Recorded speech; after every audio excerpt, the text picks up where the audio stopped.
오늘은 예수님과 제자의 관계를 마태복음 10장이 제자도거든요.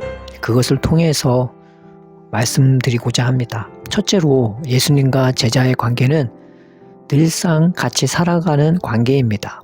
하나님께서 그렇게 묶어주셨어요. 좋든 싫든 같이 살게 만드셨습니다. 그런데 내가 잘날 때만 예수님이 나와 사시는 것이 아니고 내가 잘났든 못났든 예수님이 함께 사시는 것입니다. 내가 강하든 약하든 예수님이 함께 살아가는 것이고 내가 지혜가 있든 없든 예수님이 함께 살아가는 것입니다. 또 내가 믿음이 없을 수도 있죠. 믿음이 약하기도 하고요. 그런데 그럴 때조차도 예수님이 함께 살아가는 것입니다. 하나님이 그렇게 묶어주셨습니다. 그래서 제자는요, 언제든지 주와 함께 살아가는 자입니다. 잘 때나 일어날 때나 길을 갈 때나 멈출 때나 주님과 같이 살아가는 자들입니다. 큰일이 있을 때나 아니면 일상의 삶이나 사소한 일 가운데서조차 예수님과 함께 살아가는 자들입니다. 그러므로 우리는 삶의 모든 순간순간마다 주님이 함께 나와 사심을 인지합시다. 그리고 이 인지력을 달라고, 이 믿음을 달라고 기도합시다. 그것을 구하고 그렇게 되어서 예수님을 삶 속에서 늘 경험하는 제자가 됩시다. 우리가 성령의 감화와 감동으로 내 모든 삶 속에서 주님을 영접하고 늘 주의 이름을 부르고 믿음으로 주님을 바라보고 대화하는 자가 됩시다. 그래서 예수님의 참 제자로 주와 동거동락하며 살게 되기를 주의 이름으로 축원합니다. 둘째로 예수님과 제자의 관계는 목자와 양의 관계입니다. 제자란 누구보다 예수님의 양입니다. 양은 목자 없으면 아무것도 아닙니다. 그래서 양된 제자는요, 온전히 예수님의 돌보심과 보호하심이 있기에 살아갈 수 있는 존재입니다. 아무리 실하고 튼튼한 양이라도 목자 없으면 아무것도 아닙니다. 제자들이 예수님과 함께 할 때 뭐 대단한 것 같고 주를 위해 죽을 것 같은 열정이 있는 것 같았지만 막상 예수님이 잡히시고 십자가에 못 박혀 죽으시고 예수님이 같이 안 계셔 주시니 그들은 정말이지 아무것도 아니었습니다. 그저 두려움에 떠는 양이었습니다. 그러나 예수님이 부활하시고 그들에게 나타나 주시면서 함께 해주시니 그들은 다시금 새로운 믿음을 갖게 되었고 그들을 세워주신 예수님은 하늘에 올라가시면서 그들의 연약함을 아시기에 이 약속을 해주셨죠. 내가 세상 끝날까지 너희와 항상 함께 있으리라. 우리의 강함은 우리에게 있지 않고요. 우리와 함께 하시는 예수님께 있습니다. 그렇습니다. 우리는 주님의 제자이고 주님의 양입니다. 철저하게 예수님의 보호하심과 돌보심으로 살아가는 자들이죠. 내가 믿음이 충만하고 내가 은사가 많고 지식이 많고 열정이 많아도 우리가 항상 놓치지 말아야 하는 것은 내가 여전히 주님 없으면 아무것도 아닌 양이라는 것입니다. 예수님 없으면 정말 우리는 아무것도 아닌 양입니다. 그러므로 내가 제자라면 주님의 양인 것을 늘 기억하며 설사 오늘 믿음이 충만하고 은혜가 충만하고 한다 해도 그것조차 내가 잘나서가 아니고 주님의 보호하심과 돌보심으로 이렇게 좋은 것임을 스스로 각인시킵시다. 또 여기까지 살아온 것도 주님의 은혜라면 앞으로도 영원히 예수님의 보호하심과 돌보심으로 내가 살게 될 것을 확신하며 늘 감사와 찬양으로 살아갑시다. 셋째로 예수님과 제자의 관계는 은밀한 관계입니다.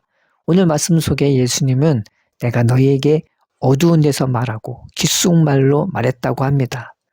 그렇습니다. 어두운 데서 말하며 귓속말로 말했다는 것은 예수님과 제자의 관계가 얼마나 은밀하고 가까운지 표현하는 말입니다. 제자들은 예수님을 따라다니면서 예수님의 말씀을 들었지만 이해 못할 때도 굉장히 많았습니다. 그럴 때마다 예수님은 제자들에게만 따로 말씀하시거나 어두울 때 그들만이 있던 자리에서 말할 때가 많았죠. 그걸 보면 주님과 나의 관계가 은밀하고 깊어져야 들을 수 있는 말씀도 있는 것을 알 수 있습니다. 늘 같이 사는 자가 사랑해 하고 말하는 것과 어쩌다 한번 만나는 사람이 사랑해 라고 말하는 것은요, 그 깊이가 다릅니다. 생사고락을 같이 한 사람의 그 우정과 그저 한때의 인연으로 친구가 된 사람의 우정의 깊이도 다르죠. 제자들이 주님과 살다 보니 좋은 일만 있던 것은 아니었습니다. 때로는 피곤하고, 때로는 잠도 못 자고, 때로는 핍박도 받고, 때로는 예수님께조차 책망을 들었으며, 때로는 풍랑도 만나고, 때로는 너무 오래 걷거나 너무 바빠서 굶을 때도 부지기수였고 그랬습니다. 그렇지만 그 주님 자체가 너무 좋아서요. 그들은 주님을 떠날 수가 없었습니다. 그 주님과 살던 제자들과 예수님의 관계는 이런 생사고락을 함께하면서 이제 공생의 관계를 넘어 은밀한 관계로까지 이릅니다.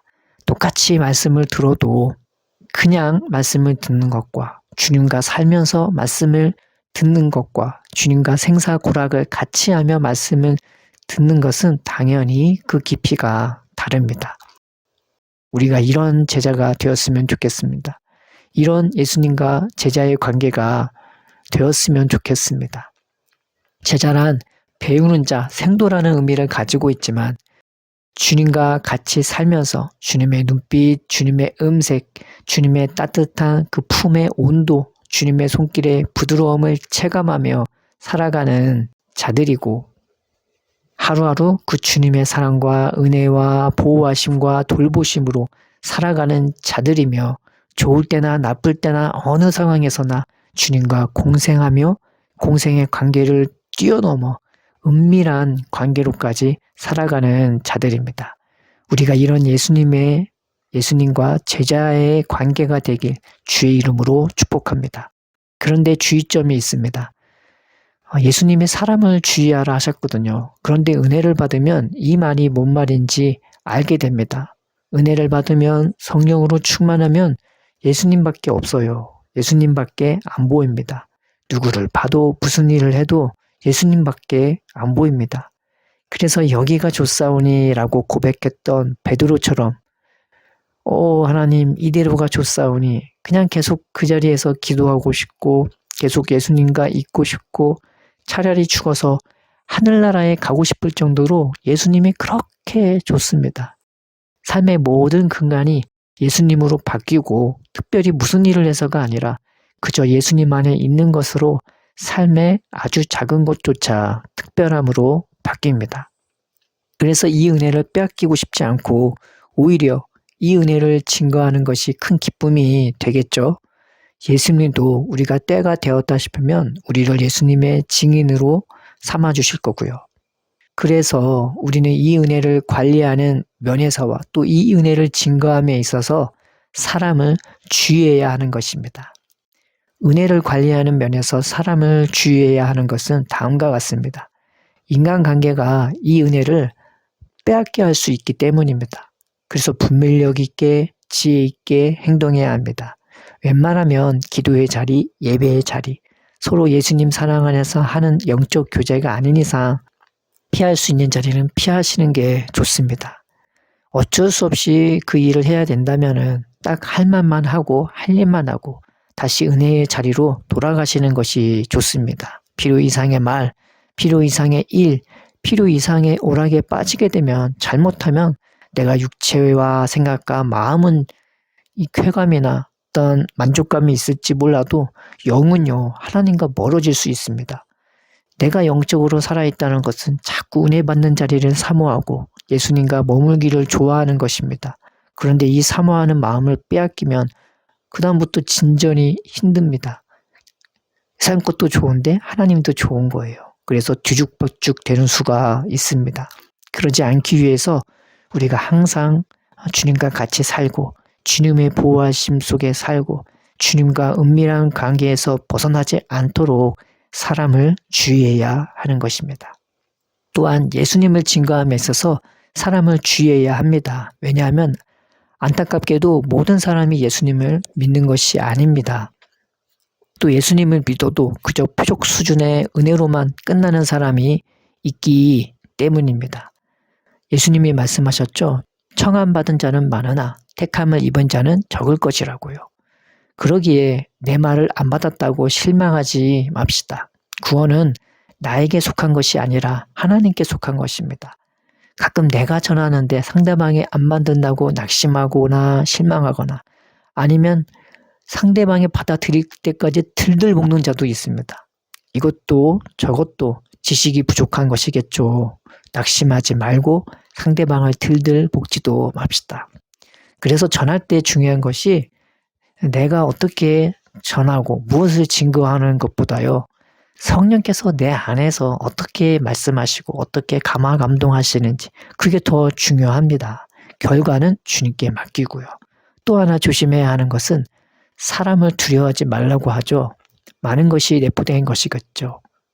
세상을 두려워하지 말고 마귀를 두려워하지 말고 환경을 두려워하지 말고 하나님만 두려워하라는 말일 겁니다. 그러나 사람을 두려워하지 말되 위에 언급한 것처럼 지혜롭게 대하고 두려워하지 말라고 막대하지는 말기 바랍니다. 늘 예수님 사랑 안에서 온유와 친절로 대하고 그 사람이 나를 어떻게 대하든 그 사람이 말씀을 듣고 어떻게 하든 그 결과에 상관없이 늘 온유로 친절함으로 대하고 그리고 우리 자신은 예수님의 은혜 안에 거하는 제자가 되기를 바랍니다.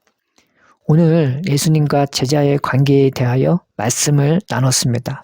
요약하자면 예수님과 제자는요 항상 같이 사는 자들이며 제자는 그 누구보다 예수님의 양으로서 예수님의 돌보심과 보호하심으로 살아가는 존재이며 더 나아가 예수님과 제자의 관계는 은밀한 관계라고 말씀드렸습니다. 그래서 이 은혜의 관계를 지키며 더 발전시키기 위해 사람을 주의해야 하고 또 이 은혜를 증거함에 있어서 늘 성령님의 감화와 감동을 의지하면서 증거하라는 것이죠. 이번 일주일도 우리가 예수님의 제자로 삽시다. 주님이 친히 우리와 함께 살아주십니다. 우리를 돌보시고 보호해 주십니다. 구합시다. 사모합시다. 우리에게 귓속말로 주님과 나만 아는 은혜의 자리로 인도해 달라고 우리가 사모하며 나아갑시다. 아버지, 예수님, 성령님 이렇게 인도하여 주옵소서. 예수님의 이름으로 기도드립니다. 아멘.